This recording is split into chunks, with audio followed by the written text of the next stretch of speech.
Welcome back to our list of the top 25 Gator athletic teams of all time, and we are at number 2. Only 2 to go, Robbie. Rolling on. Number 2, 1996 Gator football. And you may say, well, why is 96 better than 08 or better than 06? Well, it's because it's our list. That's why it is. But Robbie, and that was a pretty unbelievable team. That team, and I think the reason what puts 96 ahead of 08 is their loss was better. Yeah. They lost to a great Florida State team. A great defensive Florida State team in Tallahassee. In Tallahassee, and then came back and steamrolled them by 32 in the Sugar Bowl. Yeah, after, with no Jeff Mitchell at center anymore, Wiley Richards at center, they've got all kinds of injuries. To rebound the week after that loss to FSU and the Alabama 45-30 game. Still a tremendous game. Just a great game. It won Werfel the Heisman. It pretty much sealed the Heisman for Werfel. 6 touchdowns in that game, and of course the one everybody remembers the bomb to Jaquez Green after they had scored to make it 38-30. It was bomb matching bomb there. It was, and just an incredible game. The season was really a neat one.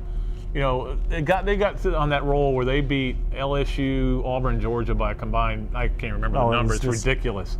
Blowouts, and I was talking to Spurrier about it one day. He said, yeah, do you remember LSU went to a prevent defense in the second half to keep the score down? Yeah, my one memory of that game is like in the first quarter, the LSU DB is bending over and grasping their knees. They were out of breath in the first quarter because Ike and Riedel were running wild. They were, and they went to Arkansas and killed them. I remember that's the one where the guy, Arkansas fan, because Spurrier late in the game wanted to get Werfel ahead of Kresser in the all-time passing thing. He was into those things. Yeah, he wanted Danny to have the record. And eventually Rex Grossman broke for a single game, and so he had him throw a little dump-off pass to Bo Carroll, I think it was, and he got the first down. And fans didn't like that. Fans didn't like it, and one of the fans was screaming at Spurrier and yelling at him, and you're run it up, punk, we hate you. And Spurrier just goes, he loves that stuff. We like it when y'all say that, and just walk off, and that guy had no comeback for it. One of my memories, Pat, from that year is that after the FSU game, that was when Werfel got hit late and often.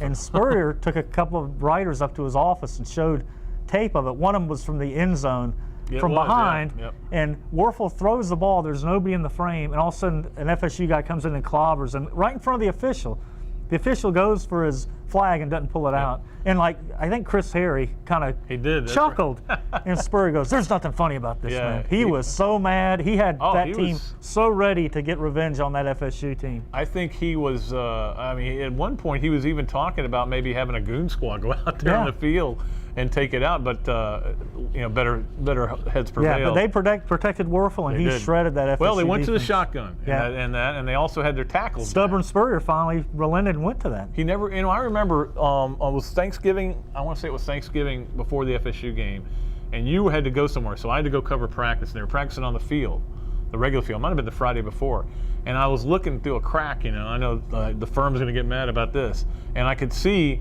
them running the shotgun. And they were running a little shotgun because they ran a little bit of it in that game. Not much, but just a little bit of it. And then they brought it out, obviously, the second time they played them and destroyed them. And it was just an amazing game.